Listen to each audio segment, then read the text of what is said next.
So, at the beginning of 2026, it's been a little bumpy already, and I'm just very aware.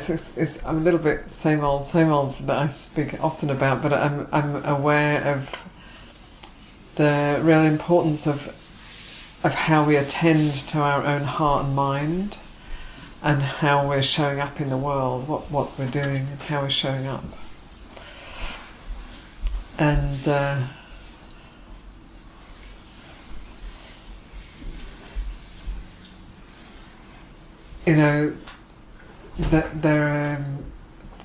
world is tumultuous and chaotic, and a lot of quite irrational and irrational things going on in the world, and harmful things. And we can be overwhelmed by that. That's kind of okay. We can feel angry or hopeless or irate, or there's ways we can respond that are maybe reasonable, but they're not helpful. And then there are ways to respond that maybe can be more helpful, where there's a sense of I just feel like the real importance of a moral compass at this time, that each of us is really clear about our moral compass and where that's pointing, and what are our. So ethics is a funny thing, because everyone has ethics. All groups have some kind of ethic. It's not necessarily virtuous, So, and then this word moral, it sounds, especially coming from a nun, sounds all rather serious. But it's maybe, I don't know, virtue. To me, virtue is a very beautiful word. But this quality that the Buddha is pointing to of being really clear about one's own orientation and what we're willing to do and not do, and what we want to arouse in the world, what we want to bring up, what we want to cultivate, and what we want to let go of and move away from, and not put energy into. And I think it's a complicated time, because a lot of the things that are happening, that are being stirred up, and that are also, being sort of centralised in the media, and where there's a lot of energy, they are things that arouse unwholesome states. They arouse states of fear, anger, confusion. A lot of confusion around what's true and what is not true. And then a sense there's a frustration around, these people think this, but it's not true. And then other people think, yeah, they think that's not true. And so there's all of this muddling happening. So it's very important to take care of one's own life, your own, how you're using your mind, your speech, your actions. Where is your moral compass? Where is it directed?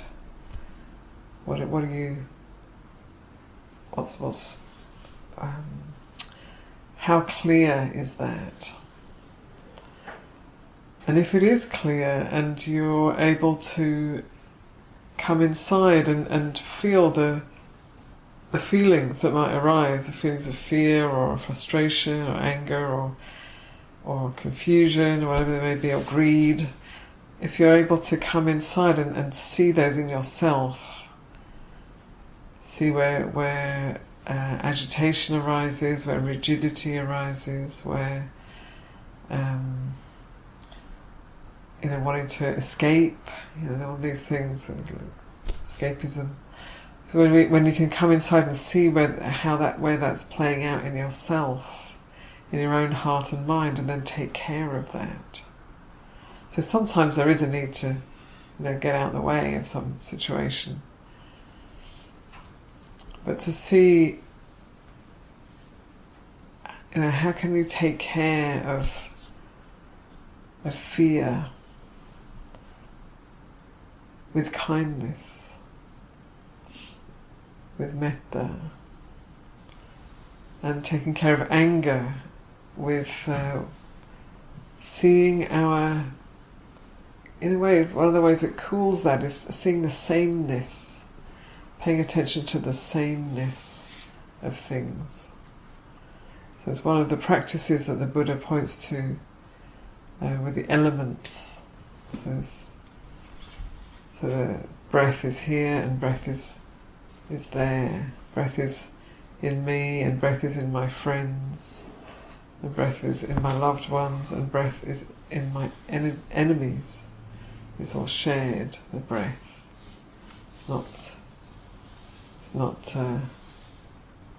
It just moves between us all. It's shared. And the earth element, physical heaviness, the earth that's here in this body, the earth element here is also in others. People I love, people I don't know very well, and people who I might consider an enemy. I don't consider anyone an enemy actually at the moment, which is great. But if you have one, earth element is in them and it is in me. So these ways of reflecting help to break down the sense of otherness, which is one of the real big causes of greed and aversion, really. So finding the common ground.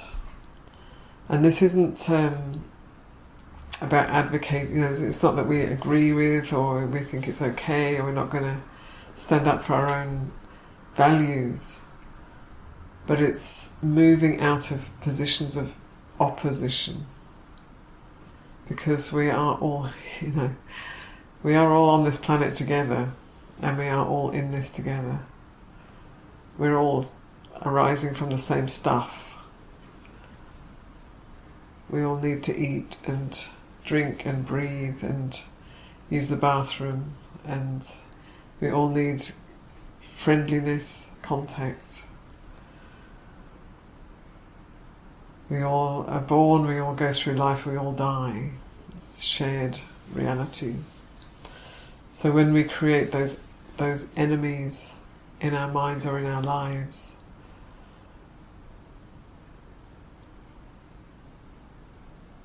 well, we're creating suffering where we could be finding a place of, not that there's not cause for suffering there. I mean, there's reasons that we can go there, but a skillful way of using our mind is, what can we find that's shared?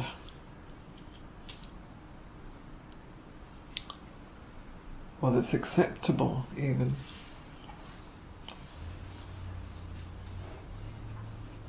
And so we're really putting effort into cultivating room in our heart for difference. But in a way but at the same time keeping our moral compass very clear. Yeah, and being a friend to ourselves, to our, what's inside here, and being a friend to others, also. So the way we look, the way we perceive things, and the way we perceive people, and nature, and the world itself, the way we perceive things influences the reality that we live in. So if we perceive things as being everything separate and individual, and we have to fight to get our own peace, P-I-E-C-E,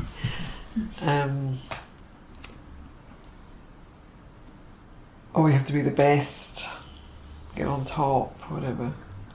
If we're coming from that way of thinking, then everything around us is either to use or to get out of the way. And a lot of people live that way. they want to exploit someone or get rid of them. So that's and I think that's quite encouraged. It's a culturally encouraged way of thinking. So maybe in there, consciously or unconsciously, in the system. And this is something to really pay attention to if you have that conditioning. Because it's a way that divides and limits the potential of this life, of our interconnectedness, So the other way of seeing is, which is more aligned with truth, is that we are all part of each other. We're all interconnected. We're all working together on some level. So when we understand our interconnectedness, how we are part of each other, that we're rising together, then there's more of a sense of openness and interest and shared experience. And there's less of a sort of like me, my life, my world, my wants, whatever it may be. And there's more of a sense of me and we. There is always the me until we're like really far up on the path, but me and we, and how that can be, how can we best serve this one and each other. So,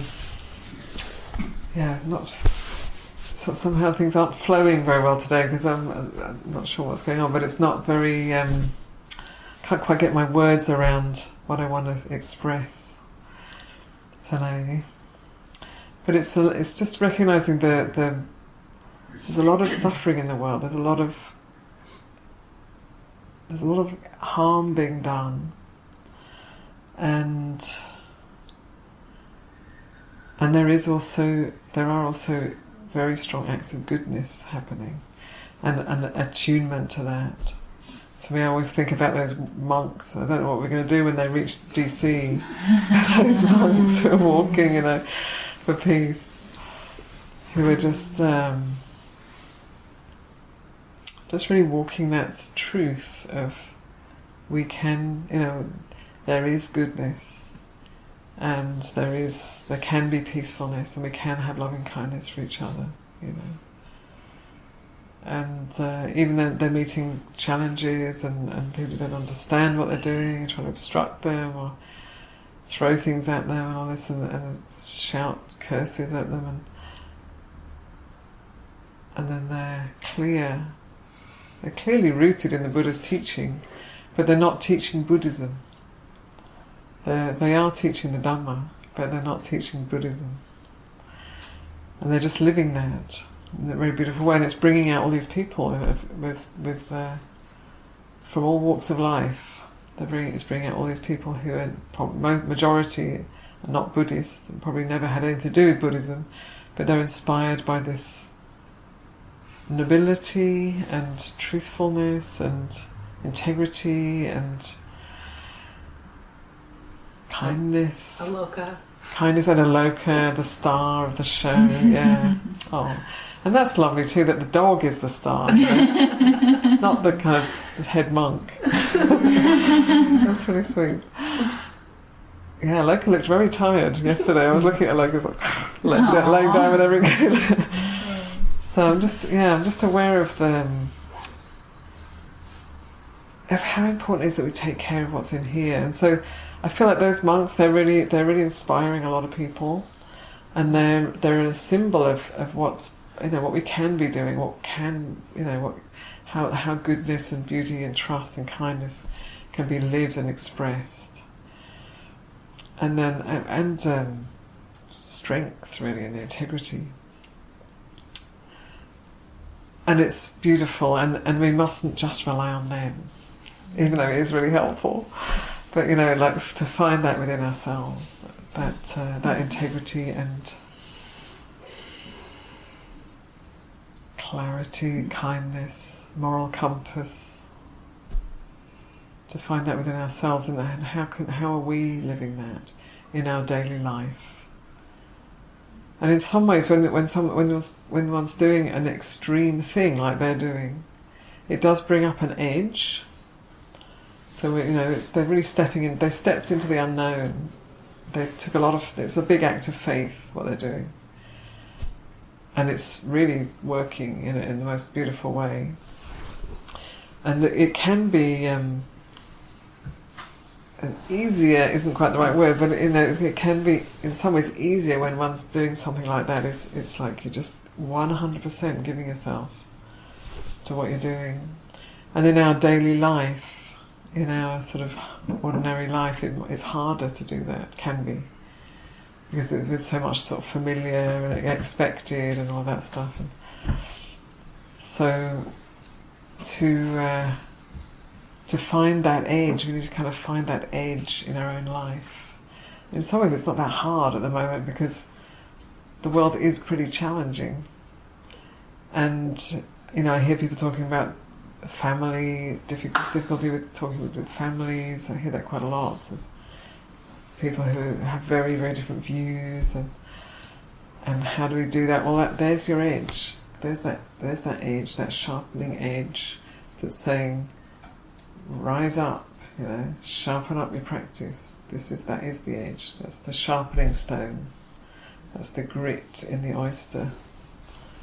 So to not try and get away from those things, but to see, like, okay, these are opportunities to really sharpen up our practice of kindness, clarity, really understanding our interdependence.